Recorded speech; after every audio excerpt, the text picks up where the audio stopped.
Stop stop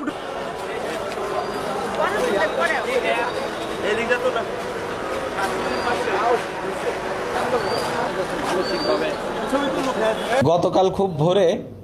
শিল্পপতি জসিমউদ্দিন মাসুদের লাশ পাওয়া যায় ব্রিজের কাছে, কাশপুর ব্রিজের কাছে পূর্বাচলে 7 খণ্ড লাশ পাওয়া যায়। আমার পুলিশ আমরা তাৎক্ষণিক এ বিষয় নিয়ে কাজ শুরু করি এবং আমরা এই একটা অজ্ঞাতনামা লাশ আমরা এটা সূত্র খুঁজতে থাকি এবং গুলশান থানার একটা জিডিকে কেন্দ্র করে সূত্র খুঁজে আমরা এর মূল আসামি রুমা তাকে আমরা গ্রেপ্তার করি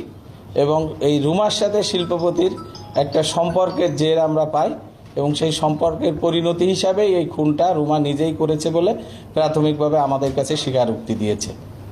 এর সাথে আরও যারা জড়িত আছে তাদেরকেও আমরা আইনের আওতায় এবং গ্রেপ্তার